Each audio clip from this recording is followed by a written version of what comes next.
In the words of Brett Henneberry, locate a healthy and thriving democracy, and chances are its educational institutions will have robust arts and humanities classes and courses where critical thinking features strongly from primary right to tertiary level. However, locate an oppressive autocracy and you will most certainly find that the opposite is true. What happened to appreciating the arts?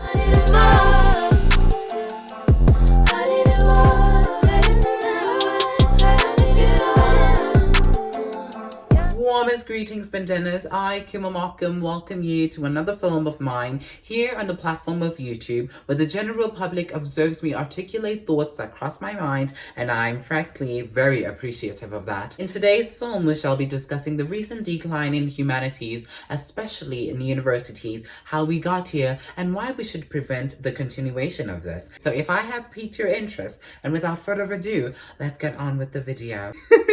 So, this is probably not new information. The humanities are in a periodic crisis, and according to Victor Davis Hanson, the humanities majors have been on a decline since the 1970s, and it's not a gradual decline either. From significantly lower university enrollments, lack of job opportunities, as well as a decline in humanities majors, it has gotten so bad that the humanities faculty is normally one of the first ones on the chopping block whenever universities have to make budget cuts. Most students nowadays think more than twice before majoring in philosophy, literature, visual and performance arts, as well as history. But how did we get here? Well, for that, we're gonna have to take it back in time.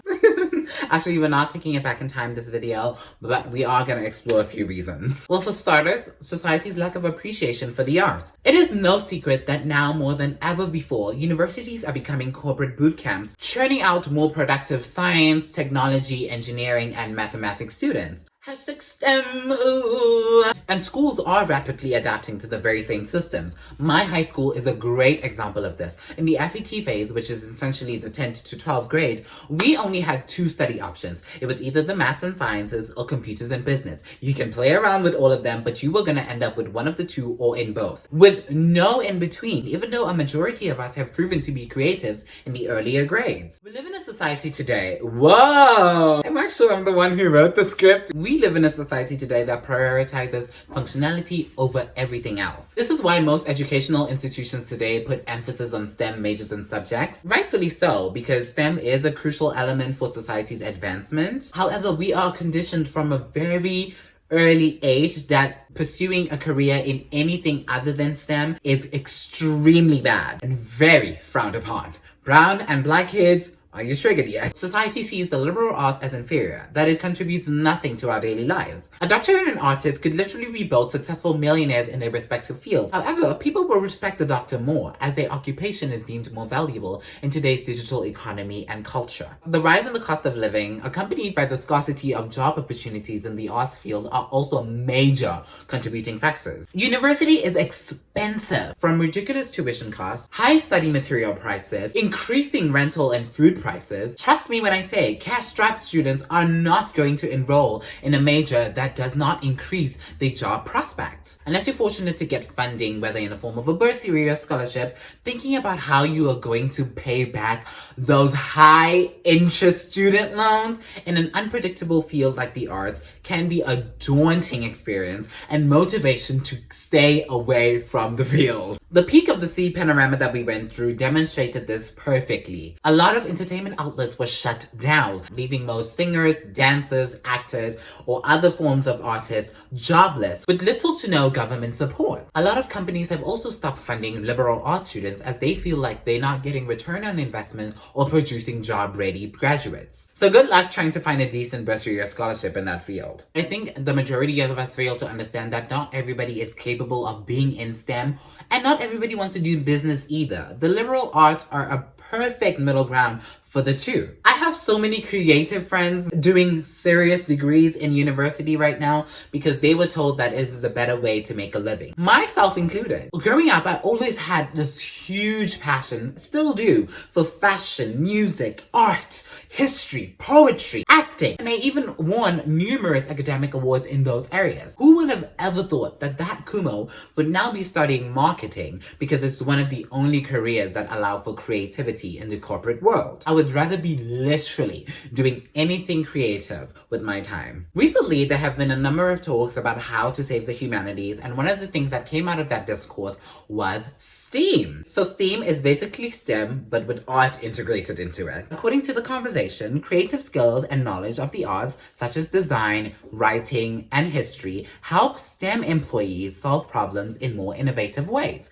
By integrating the arts into STEM, STEAM-focused curricula incorporate the study of the humanities, language arts, dance, drama, music, visual arts, design, new media, and more. Students who explore and master any of these subjects can make themselves marketable in today's workforce. STEAM encourages collaboration to understand STEM concepts through the use of tools such as data visualization or fine art imagery to deepen one's understanding of the science, math, and technology. This kind of out-of-the-box thinking is what leads STEAM professionals to create new products using 3D printers or distill complicated data sets into easy-to-understand formats such as infographics. And while I do feel like this is the best way to incorporate the two opposing fields while creating opportunities for creatives, it still does not address the issue at hand. And that is, how do we, in today's time, in today's society, create a world where the humanities can thrive, and how people who are pursuing careers in or contributing to the humanities can still find career opportunities that allow for decent, sustainable living standards within society. You know it's bad when you start seeing careers being romanticized over on TikTok. Oh, to be an Oxford student embodying the dark academia aesthetic, spending hours and hours in the library trying to analyze this liberating piece of literature